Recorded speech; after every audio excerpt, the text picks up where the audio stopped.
There we go. Now we're ready. So I am Mim Senft, and I am a co-founder and the CEO of Global Women for Wellbeing. We are all about positive disruption and supporting healthy female leadership at all levels for women of all backgrounds. So healthy body, healthy mind, healthy connection to purpose, so that we can be resilient and be the positive disruptors that we believe the world really needs us to be. And we know that many of you are already out there, doing. So today's discussion is really going to be focused on women leadership through a diversity and racism lens. And as we always say, gender equity is very important, but it is not equal if you come from different backgrounds. And so we are delighted to have two amazing leaders, Hira and Dion Johnson, with us today to share their perspectives, their backgrounds. They are both authors. I highly recommend you check out their books. They're amazing. They are internationally recognized executive coaches. They've worked with a wide variety of corporations, leaders, community activists, and they are truly both positive disruptors and dedicated to creating positive change in the world for women of all backgrounds. So welcome, Hira and Dion. Thank you so much for being with us today. Thank you for inviting us. It's a pleasure to be here. Wonderful. Well, I did want to start out before we jump in with a little stat. There was a new survey released by Catalyst just last week. And it says that about 51% of women in marginalized racial and ethnic groups in the US, the UK, and 2 other countries said they'd experienced racism or discrimination at their current workplace. Probably not surprising for any of us, but it's important to understand that this is where we are. So both of you have been involved in this work for many years, and let's just start out and ask you, what are you seeking to disrupt? You go, Hira. Okay, what am I seeking to disrupt? I think I'm an actor. I was going to say I'm an actor. No, I'm not. I'm an activist. A title which have started to own because I write and speak about things which I care about. And I think being an Asian, brown, Muslim, immigrant woman, what I want to see is more women leaders of my type. And I really want to support women, and particularly women from underestimated, I won't say underrepresented groups, but underestimated groups, to smash the glass ceiling. So I think that has been something which I've been working on since the last few years. And I really want to create awareness around that. I wrote a book for men, telling men what to do, how to support gender equity, which I thought was the most daring thing I've ever done in life. An Asian, brown, Muslim women telling men what to do is something which I'd never anticipated.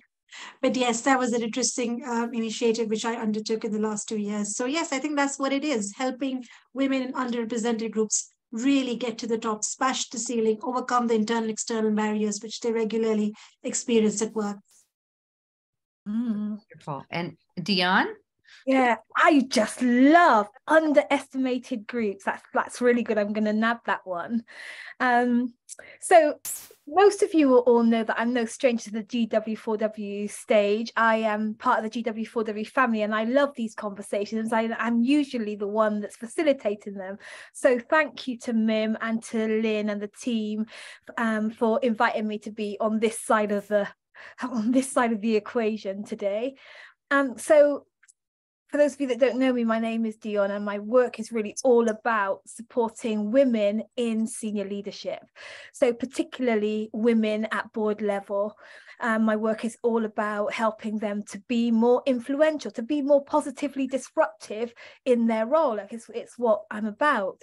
And as such, when women come towards me, they're usually coming towards me because they are in some sort of conflict, or they are wanting to make more, they want to show up differently, they want to show up more powerfully, they want to show up in a way that causes that gets attention, that where they're seen, where they're heard, where they're taken more seriously. So my work is really up close with these women. I like to say woman to woman behind the mask, working with these really incredible women. And that's what I want to disrupt, is what I'm finding behind that mask is this double-mindedness. around us as women in leadership. So on one hand, we're really, we know that we've got something of value to offer. We know that we have ideas. We know our stuff. We know our industries. We ache over some of the things that we see, the inequality, the injustice. Like we know that we are women who are about something. But on the other side of this double-mindedness that I've noticed is this kind of doubt, this kind of holding back, this insecurity, I'd like to say, this imposter nature around our power and around our right to speak up and to call things out and to lead things. So it's this double-mindedness that I'm really on a mission to blow out of the water and disrupt. You know, my background was midwifery. I spent a lot of years, decades, being with women in the labor room and during pregnancy. And what I learned about women there was we are incredibly powerful beings. And I just want to see that translated to the way that we show up in high-level leadership, not just high-level leadership, but leadership at all levels, whether we're leading in the home or we're leading in any area in the marketplace. I want us to be able to show up more in that power. Yeah, Hira, Hira. No, absolutely. I think step into a power and also look at disrupting from an intersectional lens. I do want to give due credit to Olin Hamilton. I think that's the name of the venture capitalist. She's a Black gay woman who came up with this word. And I recently read about her in a book called Conscious Inclusion by Ruchika, who is a fellow Harvard Business Review writer. And she said, you know, the word underestimated, it has such a powerful mind shift, because when we say women are underrepresented, then it seems like something which is out of our control, right? Because what can I do about that? But if we say that they're underestimated, then the onus or the responsibility lies with the managers to actually, you know, make sure that their potential is fully availed. So I love that word underestimated. Just wanted to give due credit, but I completely agree, Dion. I think stepping into a power and the fact that intersectional women who have multiple identities such as ourselves, they experience amplified marginalization, which is often not taken into consideration. So also when we are positively disrupting, looking at things from that unique perspective and seeing what we can do to make a difference. Yeah, I think that's great. I'm going to pause for just a second and say, please feel free for all our attendees to add comments, thoughts, or questions into the chat. This is really meant to be a back and forth conversation, and your voice is very important to us. So I'm really interested because I know the intersectionality piece around this, and you kind of touched on this a little. Where are we with that? And what are some of the things that we really need to think about? You know, we tend to put things in categories. We're Asian, we're Black, we're, you know, Latina, or whatever, you know, category that we're in, but we're usually more than one thing. So from your perspective and the work that both of you have done, how do we bring that part of it into the conversation? Yeah. In terms of, go on. Please go ahead, Dion. No, go ahead. Just in terms of where we're at, you know, it's unanimous. Like every study that comes out, the one that you've just cited, like just every study highlights that for women, there is still this massive inequality gap. And for women of color, whether that be Hispanic or African European, American, whatever, Caribbean, people of color are consistently coming in at the bottom of the pile. That's our experience. And I've got to say that working with my clients behind the scenes, behind the mask, you know, it really is taking its toll. It really is undermining, still in 2023, undermining the leadership experience of us as women. So we all know about imposter thoughts. We all know about burnout. We all know about isms and schisms at work. And that's happening for all of us. But it's 10 times, 50 times, 100 times more if you are a woman of color. And we just can't keep ignoring that. So I had this experience just very recently in that I was scrolling through through LinkedIn. And I saw this event, I saw the headline, and the headline, I'm not going to mention the headline now because I don't want to out the company, but the headline was so provocative. It was basically talking about equity and inclusion for all women. You know, it had this sort of, this big, loud headline that was talking about the representation of women. And there were 5 speakers. There were 4 women and 1 man. And 4 women were white. And the 1 man was white. And it just I was scrolling and it slapped me around the face as a Black woman, because this was about women. And yet I didn't see me there, not me personally. I just didn't see anything that looked like me there.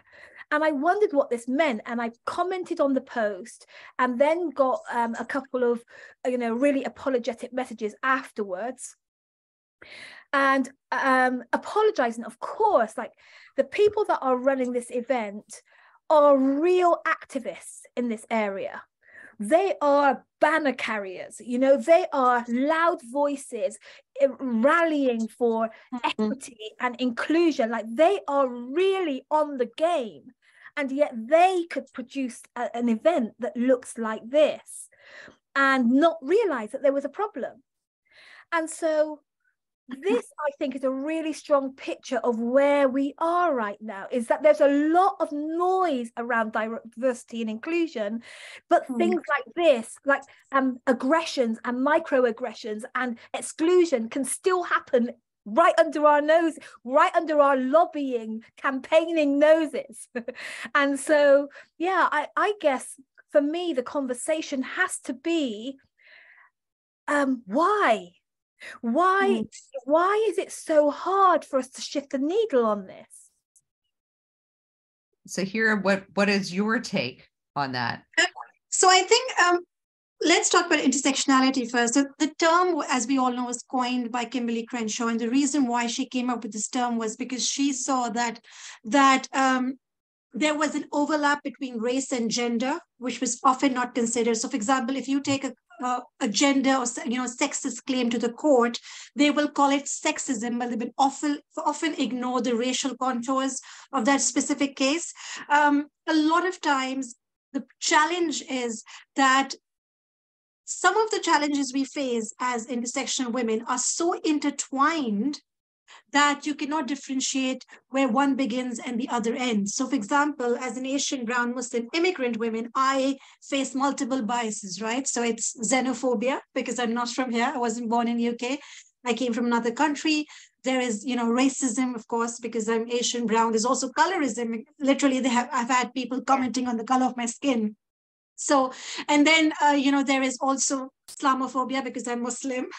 So there are these different amplified challenges that intersectional women face. And this is just a race element because that's what Kimberly Crenshaw first came up with. But however, now intersectionality has expanded, and now we're talking about not just women of color, but we're also talking about women with a specific gender identity, sexual orientation, ability.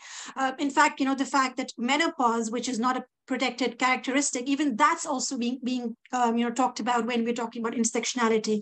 Primarily, yes, we do talk about women and gender and race, because that's the driving force, because when you enter the room, a lot of other characteristics will not be visible. So the gender and your race is the first things people will notice when you enter the room. So that has the likelihood of most discrimination.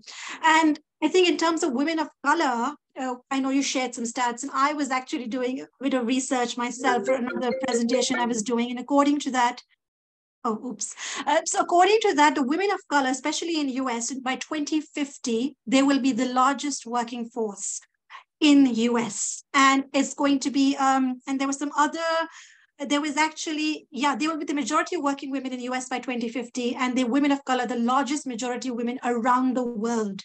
And are the stats representing that? Are the leadership stats at the top representing that? At the board level, at the C-suite level, are they representing that? Not at all, right? So of course, yes, the face of leadership is changing.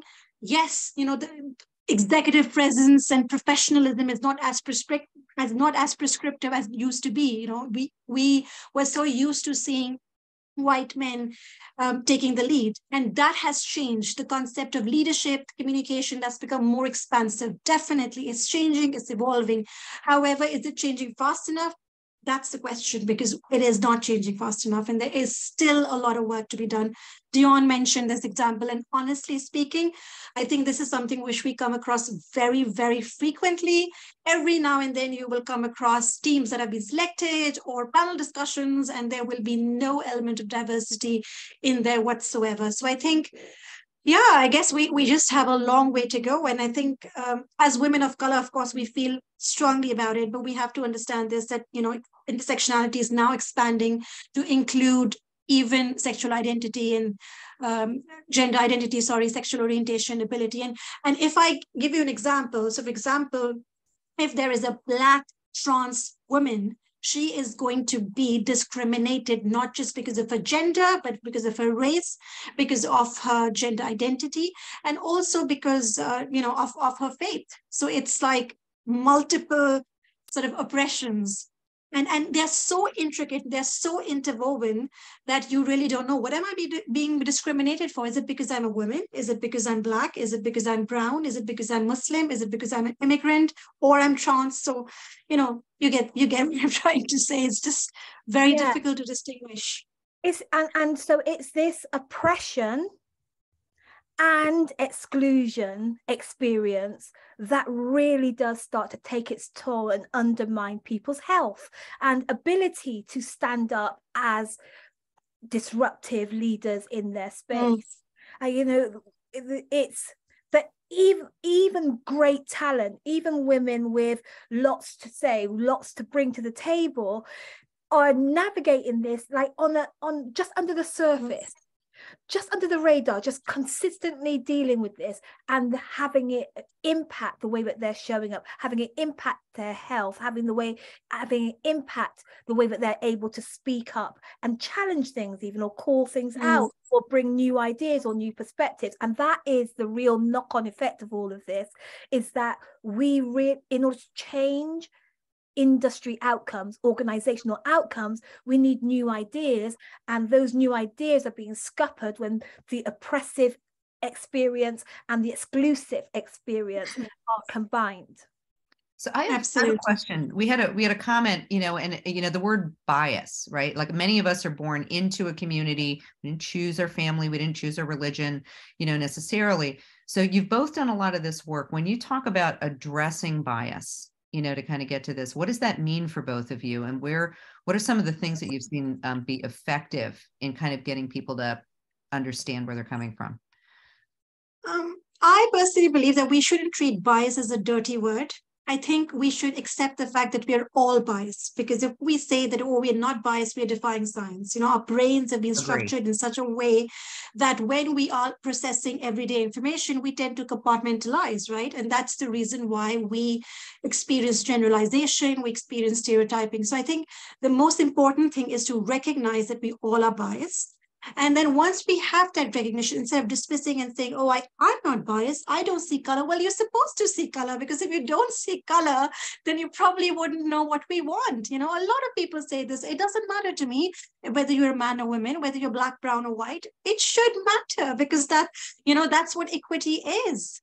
Because we're all different, we need different things. And as Dion said, this is taking a real toll on the mental health of, especially women of color or intersectional women, because these exclusionary behaviors that you are exposed to regularly. I mean, there are things like minority stress. I didn't know what minority stress was until I moved to UK, and I'm not saying in a bad way. It's because I've always been in countries where I was in the privileged majority, so I didn't know what it was like to be discriminated against race or religion. I always knew what it was to be the only one in the room in terms of my gender. Yes, but in terms of race, faith, this was a different experience. There's a acculturated stress when you're adapting to the values and orientation of the dominant culture in the room. And all of this takes a toll on our mental health. So I think bias in itself, we have, and I've stopped using the word unconscious bias, because honestly speaking, I know that people are well-intentioned, and I know that a lot of times these things happen because of lack of awareness, or people are coming from a place of ignorance. But when you say it's unconscious, you are letting people off the hook. And a lot of times is actually used as an excuse that, oh, it was unconscious bias. They didn't mean it. Well, you didn't mean it, but nevertheless, it did have an impact on the person. So I think that's what I feel about bias, that instead of saying it's unconscious or it's conscious, we just recognize bias for what it is. And then we try and distance ourselves from it by self-questioning ourselves through a variety of ways, which I listed in my book. Well, and I really love that you brought that up, right? I mean, recognizing that we all have it, and that we need to get a little bit more curious about why we have it, where it's coming from. Because I think you also brought up, kind of peripherally, this idea that if we're shame and blame, when the real goal here is to shift thinking, and you are both coaches around this. I'm really curious about, again, that kind of real approach, like when you start talking to somebody who may feel, and especially because of your work, because I know we've all talked to male allies that want to be male allies. And I think that's a really kind of interesting thing. How do we help them be better allies and recognize some of their own biases, but in a way that can be positive, be positively disruptive? I love to talk about my own experience with bias because I'm a Black woman. I like to say that I'm a Black woman in a white man's world. I like to say that I am a facially different woman in a beauty-obsessed world and a woman of faith in a secular world. And so I have been on the other side, just like some of the women that I work with, of racism. I've been on the butt end of the racist experience. And yet when I asked myself, and I now ask my clients, what is my role in the combating of all the isms? What is my role in shifting of the needle in some of these unequal experiences in the marketplace and beyond?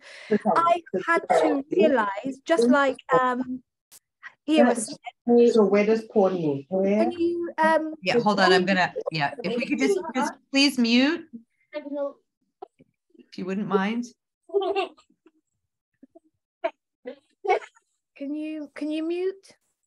Yeah, I'm trying to go in here and do that. Yes, for anybody who's on, if you just be kind enough to mute if you're not speaking, we'd appreciate it. Thank you. It was a real wake-up call that I had unconscious bias. It was a real wake-up call for me that I was part of the racism problem because of my own biases. It's such a tough pill to swallow. It's such a hard thing to really see about yourself. But I had to see that deep inside of me, unconsciously until it became conscious, that I believed deep inside of me, I believed that Black people were inferior to white people. That white people somehow had this extra special gene that made them better than me and my people. And I had resentment around that. And I had feelings and emotion around that and shame around that. And the process of wanting to be part of the solution brought me a mirror and a spotlight where I had to look at those things and discover them for myself. And it's that discovery journey that has allowed me to be able to support other women, white women, Black women, brown women, yellow women, all kinds of women around becoming part of the solution to these problems, because that's what it's all about. We don't need to talk about this if we're not trying to make it better. It's just that making it better is going to get personal. Making it better is going to require a mirror and a spotlight that you shine on yourself, on your own dark side, your own thoughts, your own feeling, because that really is the only way that we're really going to start to move this. So I believe, in answer to your question about how we support other people to do that, we start doing it for ourselves. that Absolutely. each of us need to buy a mirror and a spotlight and see how this programming, this mass historical programming has affected us, what consciously and deeper down, and begin to look for the clues and begin to work on those, work on finding new truths personally. True, true. And to that point, I think Dion is absolutely right. I would say, I'm shameful to admit this, it's excruciatingly embarrassing, but I had so many biases myself against other women. So it's not just biases against other men, or it was biases against other women. And I have to say this victim blaming, and I know gender violence is a completely separate topic, but when we are talking about gender violence, victim blaming, women engage in victim blaming the most, right? Even in terms of when you are, when I was working back in my organization, I would see that if somebody, if a man would approach me for something, I would see it from a different perspective as opposed to a woman, because I would always feel that, oh, the man has the right to demand more salary, has more expertise. So these were all things which Dion said is, of course, their unconscious biases, which I don't want to completely let go of the word unconscious, because yes, it does happen unconsciously. But I think my problem is that when there have been examples of deeply integrated institutional racism, where people have been victim of serious microaggressions, really condescending behavior. And then when the report comes out, they say, oh, it was unconscious bias. So then that's when I have a problem, that you can't be deliberately, derogatory and condescending and keep saying that, oh, this was unconscious, this is unconscious, because you can do it a couple of times. You can't do it repeatedly and use the excuse of unconscious bias, because then you're just doing it consciously. So I think that's the thing. And to your point, Meme, you were asking about how we can engage men. I don't think so. Blaming, shaming is the way. Mm-hmm. My entire book, I literally spent days on watching my tone, because I did not want to blame and shame men and say, oh, you are the problem, or, my purpose was to get people on board in a way that I'm able to have constructive discussions with them. And it's natural, right? Whenever we are talking about privileged groups, whether it's in terms of gender, whether it's in terms of, your race, the color of your skin, a lot of people believe that, oh my God, I'm being blamed. And that's what we are here to say. And I think Dion would agree that we are not here to blame people from privileged groups, whether it's because of your gender, because of the color of your skin.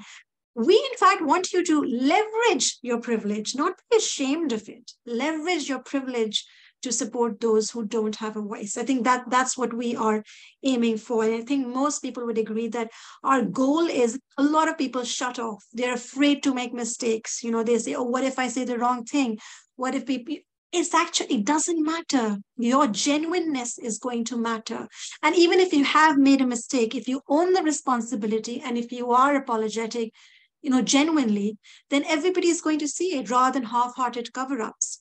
So I think that's the important thing, that whenever we're trying to encourage these discussions or open up these discussions, we need the privileged groups to understand that we are not blaming and shaming you.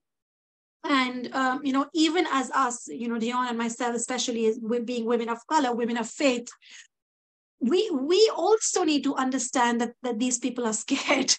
So sometimes, a lot of people are scared. They really are. They just wouldn't say anything, because they feel that if they one wrong word and, they will be canceled. So we don't want that. We want to have an open, constructive discussion and invite people and say that, these are the challenges we are facing, and we merely want you to be aware. And of course, be our voice, be our allies. Yeah, I think that's such an important point. And I've heard that when people are trying to change behavior, I always use the analogy of like a child learning how to walk. Like if the first time the kid got up and fell down and we shamed them for that, like the kid would never learn how to walk. So I think you bring across, both of you, a very strong point about how do we actually help make this change happen for the people that are in privileged positions. We do have a question from one of our guests, Lena. So I think it's a really good question for both of you. She noticed that, oh, wait, it skipped ahead. So give me 1 second to do, there we go, microaggressions, because I know we were, one of those, we're all real familiar with that word. And of course, not just annoying, but it's kind of like that water drip on a rock. I always think of it that, through that lens. So the question is from Lena, how do you address those microaggressions when you, encounter them in your day-to-day life, especially in the workplace? Like, what's your advice? So, so oftentimes when my clients come towards me, they're coming because they're in some kind of conflict around microaggressions at work. They're being overlooked, they're being undermined, they're being usurped, they're being dismissed, they're being treated differently because of some metric or other. And my view,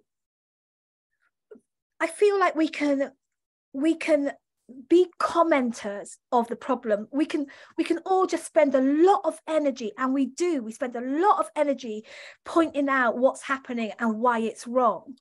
And, we have to speak up about what's going on and why it's wrong.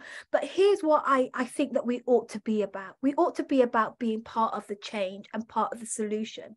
And what that means for me is doing the personal work. So I invite my clients to not to try and fix that over there, but to come away and do this inner work over here. There is oftentimes when when you sit with someone, not when you just listen to somebody on a stage or somebody on a social media post, but when I actually sit with somebody and begin to unpack what is happening, there is no doubt that these external microaggressions are there. But what is often not seen to the visible eye in these cases is how we are co-creating the painful response. That inside there are some things that need to be addressed. Old wounds, old experiences, biases that make the external aggression more painful, more disruptive. And so my invitation to my clients is to, we can't fix this in a day, but we can change you. And when we change you, the way that you respond to what you're experiencing will automatically be different. And I think that's what women need to be doing, that we need to be really, we could get just caught up in the fight of trying to prove that she said that and he did this and that wasn't right and I didn't mean it and you took it the wrong way. And we could get so caught up in that. And we're tired, it's draining, it's energetically expensive to be getting caught up in that fight. And nothing changes except people's behavior goes undercover. So what I'm suggesting is that we just pull away and create forums where we get to do the work so that we're different in our environments, and then we can be able to rise up to begin to affect it more. Yeah, I think that's true. I think if we do have unresolved grievances, often we are walking on emotional tracks, which aggravates our own responses. But I do follow a very specific framework for calling out microaggressions. If you allow me, I'm going to share it. And that framework is that, first of all, do I need to call it out or not? Because trust me, you need to choose your battles every day as a woman. As a woman of color, as an intersectional woman, you are going to experience microaggressions, one thing or the other, which people will say from a place of ignorance. So do you need to call it out? If it's a one-off statement, if that person is not important to you, especially on social media, I have a rule, I do not engage. I get a lot of hate comments, sexist, racist, Islamophobic comments. I do not engage in social media. So if they are one-off comments, if the person is not important to you, then I would say let go of it, because it's not worth your mental health. Preserve your mental health. But if it is impacting your brand value, if it's excruciatingly painful for you to the point that you're actually thinking about it even after weeks and months, then I think you do need to call it out. And again, do you need to call it out publicly or privately? I do believe that there are certain people who do come from a place of ignorance. They're well-intentioned, so they do not need to be called out publicly. But there are people who are habitual offenders, and these perpetrators would deliberately say something offensive again and again. So you do need to call them out publicly. And when you're calling them out, the best response I would say is that if you cannot say anything at the moment, do not engage. Do not smile. Do not say a word. just look at them straight on. And hopefully the fact that you are not giving any reaction is going to make them uncomfortable. And the second thing I say is ask a reflective question. So people believe that if they experience microaggression, they have to be super confrontational or they have to be aggressive. You don't have to do any of that. You just need to ask a reflective question and say, what did you mean by that? That's very interesting. So Hira, you think Hira is submissive or subservient as a Muslim woman? Or, XYZ is, whatever, because we have a lot of stereotypes we contend with as Asian, Black, Brown, Muslim, multi-ethnic women. So whatever the stereotype, I think just question and say, what did you mean by that? Could you explain that to me? And when people are forced to self-reflect and when people are forced to explain themselves, that's when they hopefully will not repeat. So it doesn't have to be, you don't have to be angry.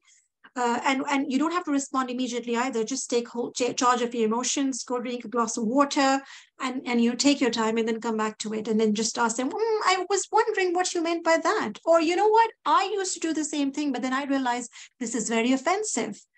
So I've stopped doing it. So sharing personal stories and, doing it in a way in which you're actually coaching the person rather than confronting the person works wonders. I love it. Me too. I really love your system. And we know that speaking up in this way can be so challenging in the moment and going forward. So that's why I think these two contributions to the answer to this question is really important. There has to be some preparation of you absolutely stand up, and then there are these practical, real life showing up steps that we can take. But we do need to be ready to do that. We do need to get the help, the support to get to bring that voice to the table. Yeah. And I mean, I think, again, it also ties back to what we talk about at GW4W all the time, right?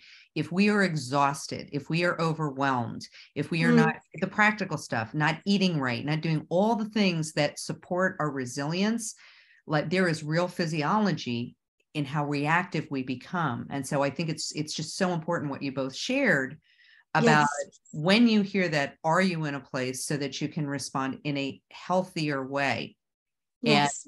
And, but I love, and again, it may be healthier as walking away and saying, you know what, can't say anything right now. I always call that the power of the pause, because I so deeply, but that's a trained thing, which goes to what you talk about, Dion, right? Not always easy if you don't know why you're being reactive. And how do we honor our health and well-being so that we can have that kind of resilience? So I hope, Yana, Yana, thank you so much for your question in the chat. I think we touched on what you were asking. If you want some more clarification, just pop another comment in there. Yes, just another point on that. I think, and it's kind of undergirding what we're talking about, both Hira and I, on this particular point. And it's really leading to the need for women to support women, like women to create spaces where we grow, where we build ourselves up, where we step into our power, where we explore our power. We explore what it means to be a woman in leadership. We come together not to moan, but to build each other up, to bolster our voices, and and just really grow and develop as leaders. Like, I think what's coming up for me as we have this discussion is that every woman leading anywhere needs to be thinking about what her support network is, who is helping her to grow her voice, grow her capacity to stand up and speak up and call things out. This doesn't always come naturally for us, and sometimes if we've got unresolved stuff, then even when our efforts really are scuppered by unresolved issues. I think, it's Absolutely. Like our shame or our issue, our guilt or our doubt or our imposter kind of somehow sullies our good intention. Like we have to work on this. This is not something that just comes naturally to all of us. Like we do need to, I think, all of us be serious about our support needs as leaders. I think that's such a beautiful point. I think when we have the right support network, when we have peer allies, people who have our back, then it's so much easier to build that muscle. Because again, these things are not easy. Calling out microaggressions in the moment is not as easy experience for anyone. But if you have that network to fall back on, if you have, women rooting for you, cheering you on, I think it makes so much more, it makes all the difference. Yeah. In Well, terms this of, brings up something else for me too, because we've been talking about like the microaggression or the issue happening for you. I'm just curious again, how do we as leaders, if you are in a position of power, more of a position of power, what are some of the ways that we can be better leaders around this for our teams? And whatever that means for you as a community leader, in your families, in your business, wherever that is. And I think as a leader, you are in a better position, a more privileged position to call it out as opposed to the recipient, because research has proved that especially when women call it out, they don't get as much support. But when men call it out, because it's about the in-group identity that they share with the perpetrators, people listen to them more. They are believed more. I mean, I know it's sad, but it's true. When you are privileged, people listen to you more. So I think when you are in a privileged position, and if you can call it out, you definitely would. You definitely should. I mean, there are so many techniques like amplifying the voice in meetings, or saying, "Please let her finish," or "Isn't this the point which Dion made the last time?" Or because this happens a lot of times with women, right? The ideas get stolen, they get talked over, they're interrupted in meetings. So just intervening and saying that, let her finish what she's saying, or I would like to hear all viewpoints. Or if somebody is saying microaggression, just is committing a microaggression, just saying that, "Oh, this is not what we do over here," or "That was not appropriate," or "Ouch, that made me very uncomfortable. Can you please explain that?" So something which, especially when you're in a leadership position, I think you are in a better position to call this out. I know it's not comfortable. I know it's not easy, but people will listen to you more. So I completely agree with everything that you just said. And I would say, I just wrote this little list as you asked the question, Mim. I would say that leaders need to be okay with not having all the answers. Leaders need to be okay with not getting it right all the time. Like, we just need to be honest and genuine, and, just roll with the punches. Like, if we mess up, fess up, just be, really be honest about where we're at, and be open to being seen as not having all the answers. We need to take risks. I think that we're so risk averse. We're so afraid of getting it wrong that we don't take risks. We don't try new things. We don't reach into the unknown because we're so scared of getting it wrong as the leader. I think that leaders need to reserve the right. When I say leaders, I mean individual leaders, wherever you're leading, and governing bodies need to be okay with taking risks and getting it wrong and learning from that. And I think critical analysis is key. I think that oftentimes these behaviors are just not being spoken about and not being detected because no one's looking for it. I think that we need governing bodies that say, we are going to sniff out all the behaviors and all the results and the outcomes that we don't want in our organization. They need to be clear about what those are. What we want and what we don't want needs to be really specific and called out within organizations. And I think that's not always happening. Setting codes of expectations. I mean, like calling people and saying, this is what we're not going to have here. And these are really such simple things to do, but just not usual protocol right now. But, from the top, setting expectations, this is key. And then I think there's something about knowing why. And when I was thinking about this today, I was thinking about that company I told you about that put the all-white panel together like last week, not last decade, like last week. Right. So I was thinking about, there is this work that we need to do around making this stuff personal.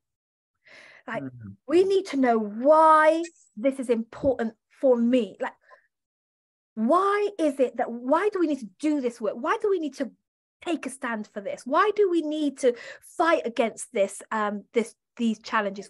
Why do we even need to be mindful of them, use our time on them? Like, why? I don't believe that we know why enough. And I don't believe that our why is personal enough. Like, I think it just needs to get down a little bit deeper into our heart level.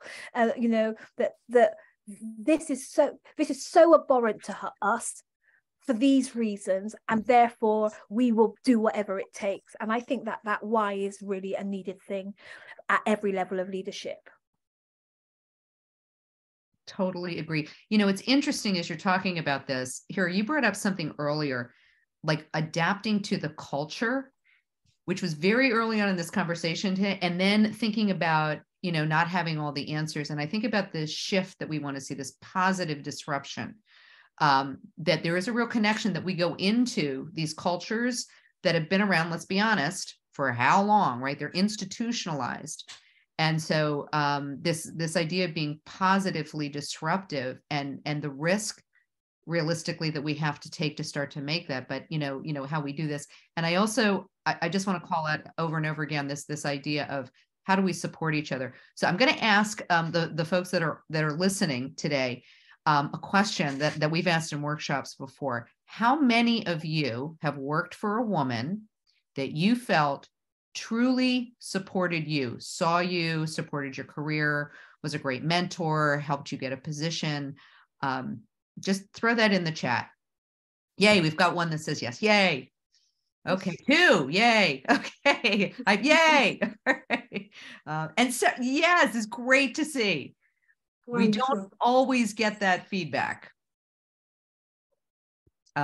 It's kind of interesting. It is wonderful to see this. I encourage you to ask this in your own organizations, because I have definitely talked to women that have said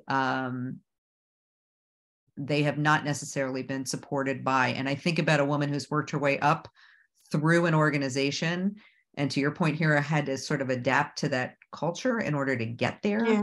And sometimes that gets perceived in some kind of unfavorable ways, unfortunately, or can teach us. And so this inner work that you talk about, the standing in who you are and your strength and your voice, I think is such a powerful thing for us to be committed to. Yeah.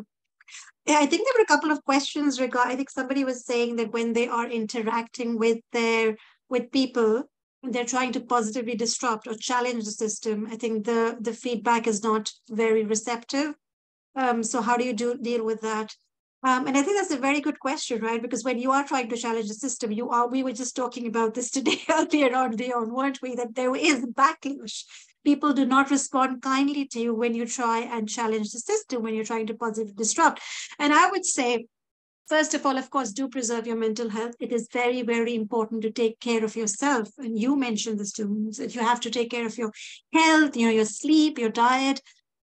Make sure that your own stress is in control, and then figure out a way to deal with this issue. And always remember this, and I learned it the hard way when I wrote my book, that there will be some people who will be open to dialogue. You can have a constructive dialogue with them. You can ask them reflective questions in a non-confrontational manner. You can create awareness, but sometimes people really don't know. It is, it's not just apathy. There is lack of awareness. But then end of the day, there will be some people who would not change. And I think we have to accept this, that, you cannot spend your time and energy on converting people who just wouldn't get it or just wouldn't understand. So take a back seat, just go try and retreat if you come across these people who you find very hard to convince. And for the rest of the people, I would say, if you have that conversation, keep on asking coaching questions. Why? What do you mean by this? How do you know how we can do this? I think a coaching approach really, really helps. And I think another person had mentioned how her manager was, she was afraid of being seen as power hungry. So look, women have had to contend with these stereotypes since a long time. We've been seen as ambitious. If you are an Asian woman, you are submissive. If you're a Black woman, you're angry. So we have all these stereotypes attached to our gender, to other social groups that we belong in. And you really do not need to put yourself down, as your friend rightly coached you. I think you wrote in the comment. Don't be afraid to show up. You have to put yourself out there. And yes, again, choose your battles. When you're challenging the system, you cannot challenge everything at the same time. So you need to create a priority list. In fact, yesterday only I was coaching somebody who was saying that I'm finding it very difficult to challenge the system because things have been going on in traditional ways for a long time, and I'm coming in and I'm saying do things differently. So I said create a list of why and when should you challenge, and then prioritize. You don't have to take up everything all at once. Give yourself a break. Just, focus and prioritize on a few things, and then the rest of the battles can be fought off later on. So I think that is really, really important. I couldn't agree more. And I would add to this, like, we just need to get organized around our efforts to influence. We need to get organized as growing, evolving, influential voices. And that takes work. One, we have to believe that change is possible. And then we have to do the work. There is real work. What makes sense to you, what's not right to you, needs some work for other people to be able to receive it and receive it easily and understand what you're saying and receive it well. That takes some work to organize your well put together, well thought out, carefully put together professional point of view. That takes work. So, we need to get organized around our influential voices and the way that we show up to help people to see things differently. That takes work. But then, like Hira was saying, these problems didn't form overnight. They are historically ingrained. These things that we want to see changed are part of the fabric of our establishments, and they're not going to go away overnight. It's a long game, and so we need to, just like we say at GW4W, healthy female leadership is at the core of this. We need to be asking ourselves, what does healthy look like for me? What do I have in place to keep myself healthy and strong for the long haul? And that will involve things like support. That will involve things like coaching and mentoring and sponsorship. That's like support networks. That is like time away, sacred time away, time to think, time to replenish, time to eat well. It's like treating ourselves well, Some of us need cleaners.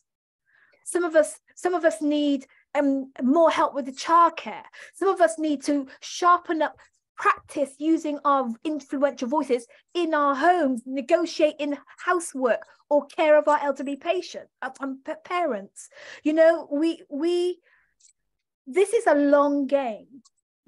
And it's not something that we're going to just see overnight. We need to develop the strength of our voice. That takes work. And we need to bolster our health so that we can continue to use our voice over the long term. Yeah. Be kind to yourself. Yeah. Absolutely. Get the help that you need. Well, and it is about that self-value piece, right? Do I value myself enough to care for this, our brain, our everything else? Because we've been told over and over and over as women, right, that we have to be the superwomen, we have to be the caregivers, we have to be all of those things. And not that isn't, great work depending on what it is, but when it diminishes our voice or puts us in a position where we don't have the strength or the resilience to go back, it contributes to the problem. And I think, again, that group support, right? There's what you do in the inner work, but it's the coaching. Look, the best athletes in the world. I was just going to say that. Athletes, Venus Williams, Serena Williams, let's go for the top, right? They had coaches their entire careers. Why is it that we don't think about that? And whether they're official coaches or unofficial coaches, I think the other thing too that I think is really important to say is that surround yourself with people that you truly know have your back. Whether that's one or two people or a core, but somebody who can give you honest feedback from a caring place. Too often as women, we've been, and you see this in the media all the time, right? Housewives of wherever, and, we're all these crazy shows. We need to push back against that as women. And we need to consistently, in my estimation, understand these diversity voices, but also be able to stand together. And this is what so much of this is. And you can't do that. As Dion said, this is not a short game. None of us are playing this for the short game. But the upside of this is every woman out there, in our estimation, is uniquely positioned to bring something good into the world. And that's what this is about. And again, it doesn't matter if you're a CEO, middle management, in your community, in your family, the world will be a better place when we are all healthier leaders, when we value ourselves and all the great women that we see around us. So we are at the top of the hour. I'm sure we could go on for at least another couple of hours on this. And I learned a lot, and we got some wonderful comments, and so deeply grateful for everything that you shared. We invite all of you, if you are not already, to get connected to Global Women for Wellbeing. Please connect with us on LinkedIn. And we'd ask you to consider a donation so that we can continue to do our work. One of the really exciting things that we are doing is taking pilot programs to college campuses to help the next generation of female leaders from all backgrounds understand the potential barriers, have a better means to protect their health and well-being, and help them to become those positive disruptors. We are 501c3, we are tax deductible, and your donation will make a difference. So we thank you very much. I also want to let everybody know that on International Women's Day, on March 8th, if you are not going to an event, if you can't get to an event, if you just want to hang out with some great women, we invite you to join us. You can sign up on Eventbrite. We want to get to know you and share your voice, and it'll be just an hour of fun, or longer if people hang around, whatever you want to do, to celebrate each other, to honor each other. And just, there are so many amazing women doing amazing work in the world, and we want to hear from you. So we invite you to join us on March 8th. Again, thank you. We thank everyone that joined us today. And if we can help you or your organization, please let us know. We're here to help and support. So thank you, and everybody have a great day. Thank you. Great.